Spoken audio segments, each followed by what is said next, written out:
Welcome to the South Sound Podcast. We got a great show for you all today. BABYMETAL is officially in the running for Grammy Consideration, and I'm addressing criticism from Dream Theater fans, while As I Lay Dying faces departure of several members. Meanwhile, BTS, more like Suga from BTS, is dealing with increasing DUI-related controversies. Plus, the Band-Maid interview I took a part of is finally out.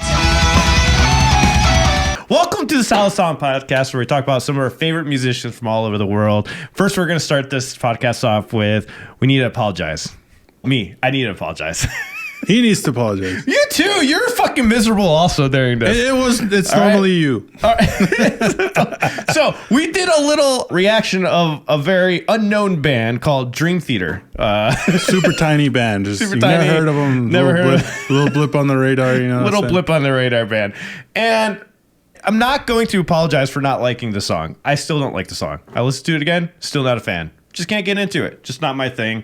I'm sure there's other songs out there I would enjoy. I just can't get into Dream Theater. However, though, I will admit that I sounded like a whiny little 12-year-old throwing a tantrum during that reaction. All right? Definitely, for sure. That whole entire stream, Eric and I were miserable as fuck. And if you guys remember that stream, it was very cranky. We were very cranky the entire time. It was not fun for us for some reason. I think we're just burnt out. And it showed during our reactions because I don't think we liked anything that day, right? Yeah, there was a couple songs I think were leaning towards liking, but it was just like the mentality kicked in and we're like, no, fuck everything. We apologize, okay? Yep. We were tired. We shouldn't have streamed, honestly. We should just canceled. But yeah, unfortunately, that's what happened. We shit on your request. Yeah, we shit on your request, and it's not fair to you guys. And that's the main reason why I wanted to apologize, because it's not fair to you guys, especially the ones that pay for the request. And I'm sorry. I really am. I'm seriously sorry about not having more of an open mind during that stream. And we definitely want to go into these streams with more of an open mind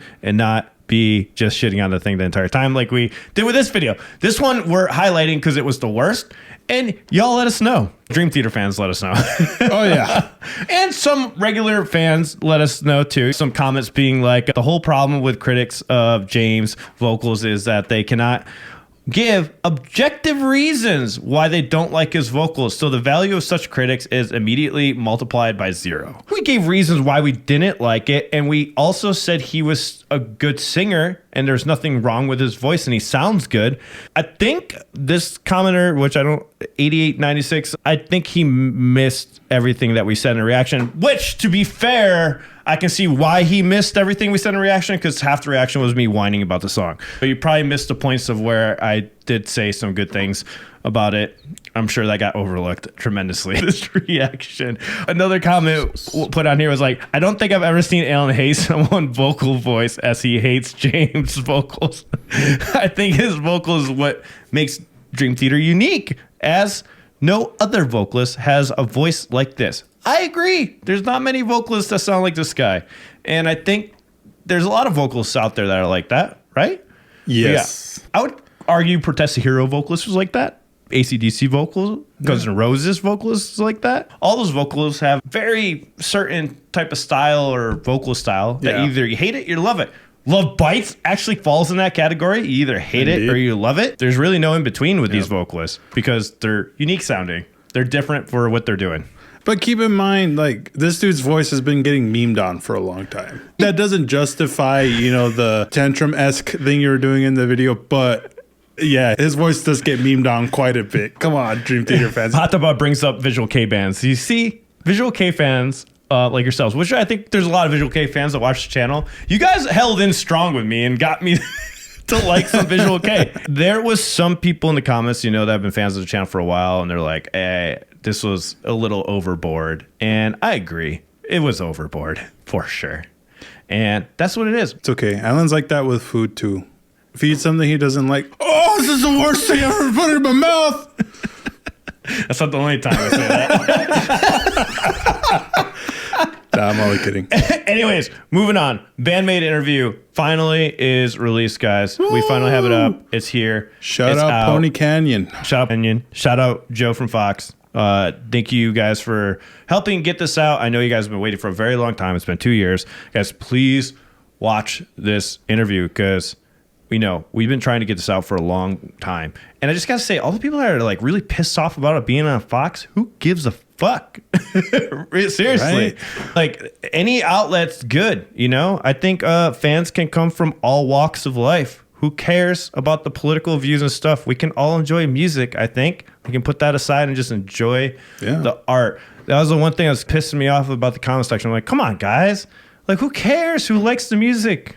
No, who cares? Like the music, whatever. You guys watch this, the more likely they are to do more interviews like this. So if you guys want to see your favorite Japanese bands interviewed, go watch the video. You know what I mean? The questions were weird. I agree with you guys. There's a lot of comments about questions being weird in there. I still think it was overall really good. Put together a good piece. Yeah, it was a good piece for sure.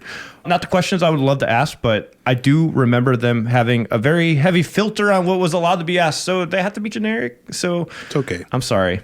I'm sorry to the people that didn't like it as much, but it looks like a majority of you did enjoy it. What did you think overall? I thought it was good. Yeah. I will critique it slightly and be like, a lot of the questions were like, oh, what do you think about this in the US? In the US? And it was, it's cool. It's cool that they're here. But some people want to know what kind of makeup they were. Yeah. You gotta ask some different questions for sure. You're the only person I've ever heard. It's an example. They want to know what type of makeup they want to wear. It's an example.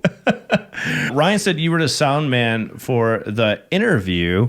Were you starstruck? Absolutely starstruck. And I think my question got cut off. That's right. Thanks for reminding me. I did ask a question and it was not allowed to be asked. Oof. That was one of my lesson learned from the interview because I changed up how I asked that question in the future. I mentioned it in the last podcast. I can't remember what question I asked, but it was something to do with comparison. And with Japanese artists, you never want to do that. You never want to do what do you like better kind of thing. It was something like that. Yeah, totally, favorite band. Totally fucking rookie mistake on my part. Rookie. I fucked up on that one. I really did. It was like, for one, I was shocked that we did an interview, and then we were all crying at one point.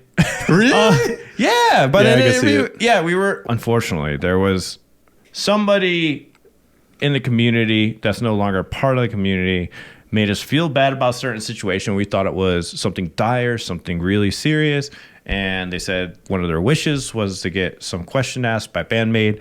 We fell for their lies, and we asked a question for them. And it was a pretty sad moment, pretty emotional. Ryan and I got played pretty much.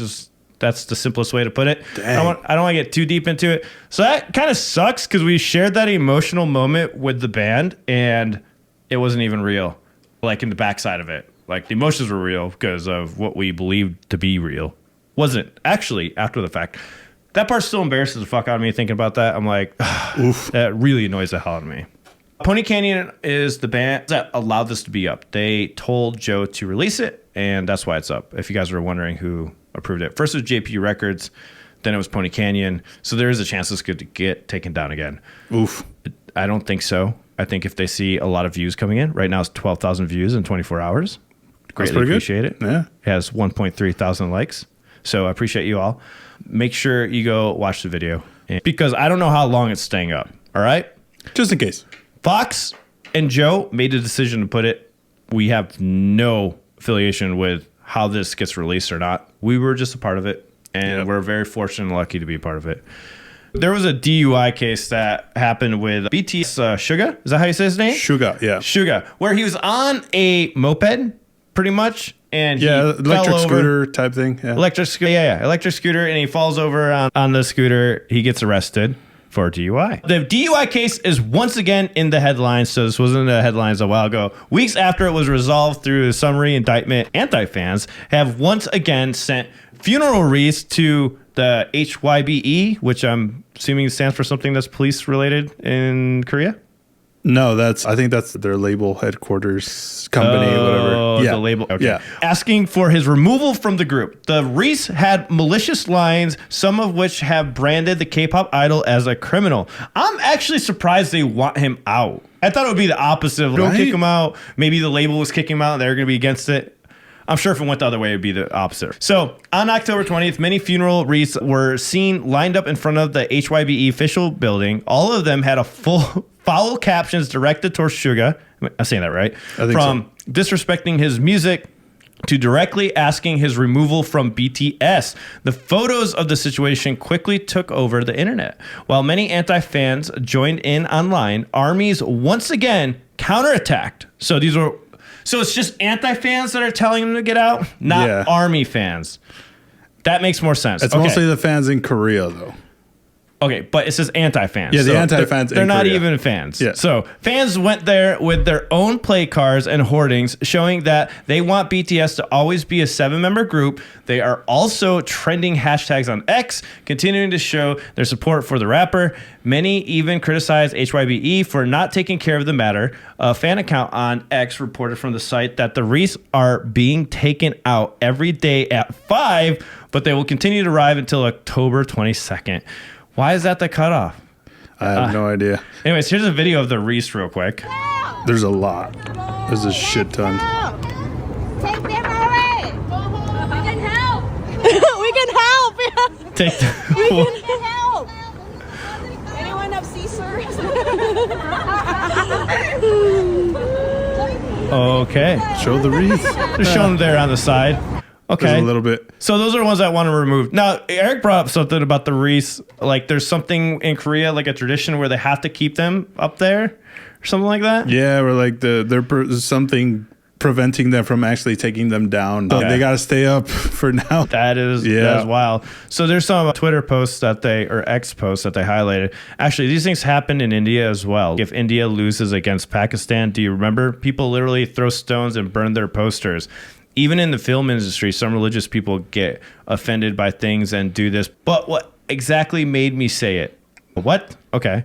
Yeah, where is the police? That's what I was wondering. There's no police over there. I don't know about this. What's interesting is that this isn't the first time it happened. Actually, a couple of weeks ago, it happened to another person in another idol group. So he was caught in what they call a dating scandal. Basically, he was dating somebody in secret, which we know idols are supposed to be like eligible bachelors and whatnot. And they did the same thing to him, sending him funeral wreaths to his fucking label because he was dating somebody in secret.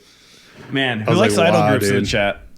Idol culture is wild, dude. Idol culture is wild. Idol culture. You know what's even more wild than the idol culture groups is the, what do you call it? The Japanese, where they don't show their faces. What are those called?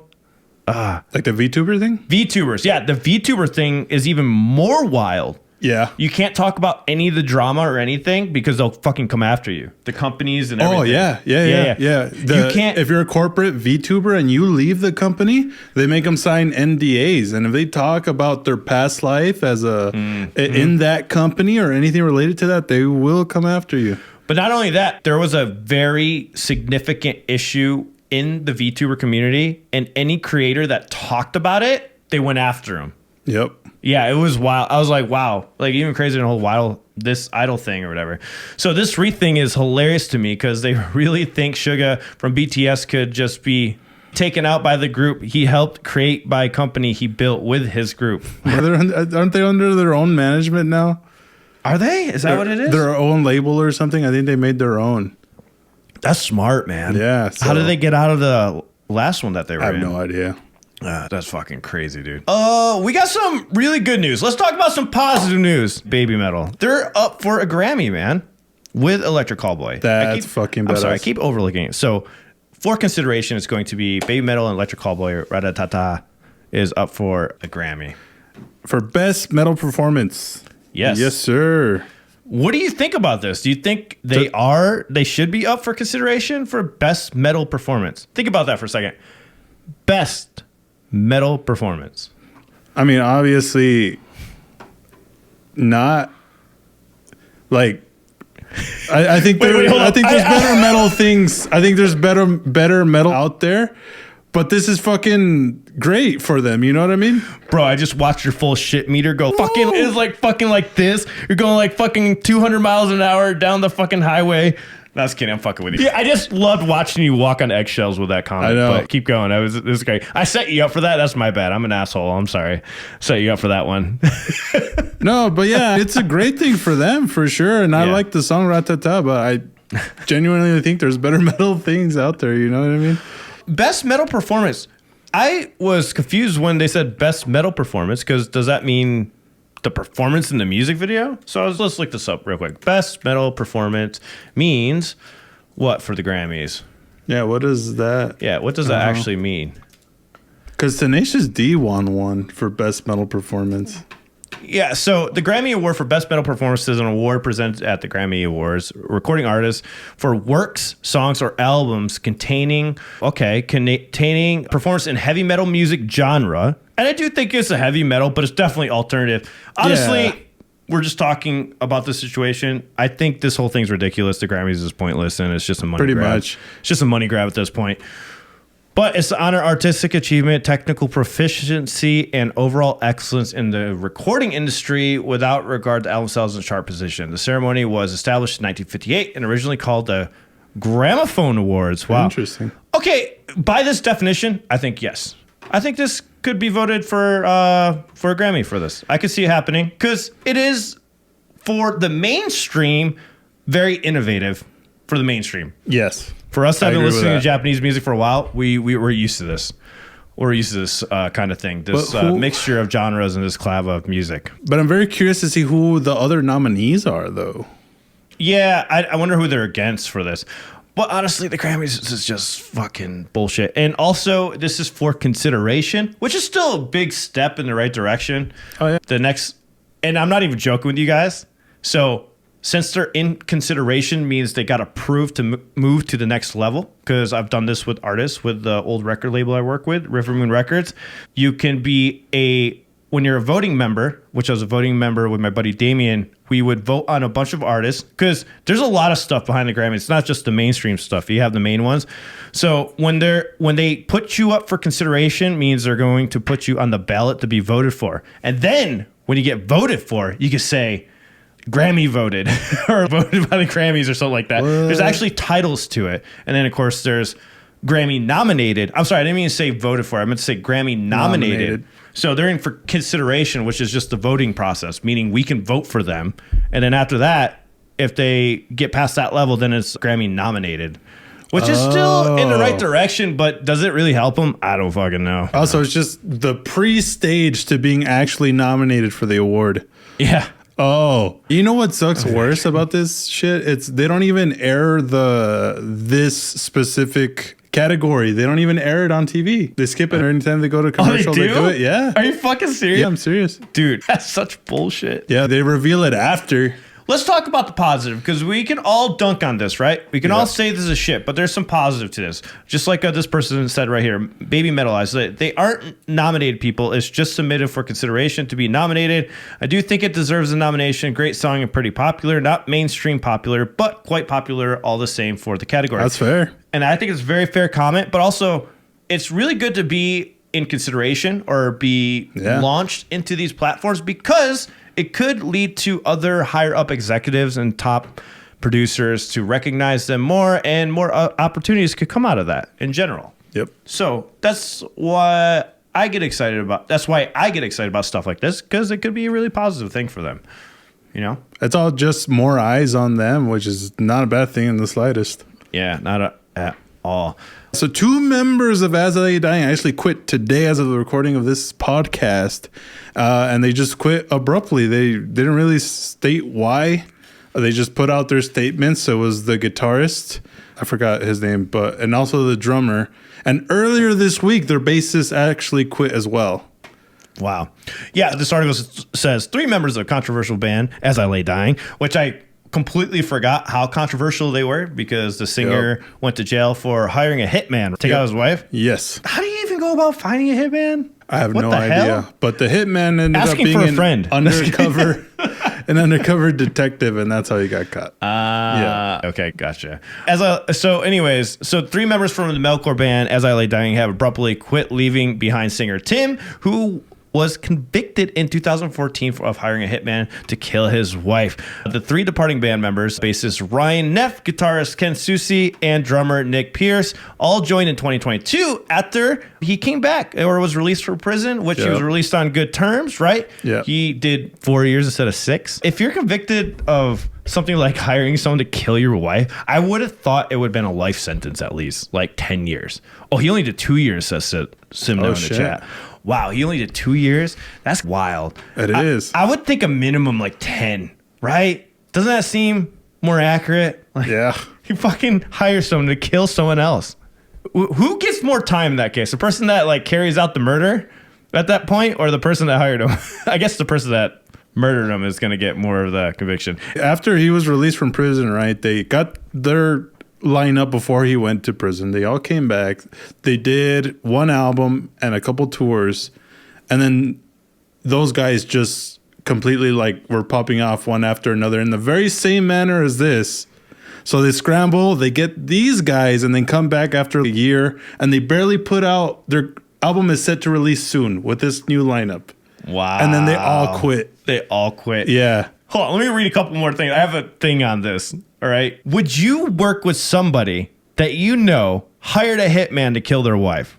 No. In Tim's defense, right? It's out of all the podcasts, all the interviews he's done, like all the time he spent in prison, which wasn't a lot, mind you, but everything he's done, I feel like he's accepted what he's done and he's taken accountability for what he's done. And he's like on a path to not doing it again. I have a feeling Tim was probably the reason behind them leaving, but you think so? Yeah. They haven't said what it is, but I have a feeling. Anyways, Neff was the first to announce he was leaving, writing on Instagram. Okay, so he put, "This choice comes after much reflection, and I believe it is the right step for my personal and professional journey.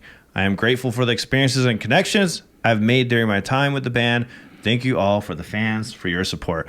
Susie and Pierce followed suit, right? And they said, "My time playing with As I Lay Dying has come to an end today. I leave with so much gratitude for everyone who followed and supported me from my days on Earth to this era of my career. I jumped into As I Lay Dying with full knowledge of the heightened dramatic history, but had a drive to just play great music with great friends." Bro, the singer was a great friend? That's what I'm wondering here. I think he's friends with the other guitarist, Phil. Phil's still technically in, but he's going to release his statement soon as to his status with As I Lay Dying. So we'll see. Bro, the tour manager quit as well. The tour manager did quit as well, Bro, yes. I think he's trying to hire hitmen on all of them. They're like, "You quit the band, we're going to hire a hitman." No, you know what? The fucking fan in me is just like, they're going to get the whole lineup back together. If that happens, I'll be like, fucking great. I missed the whole lineup.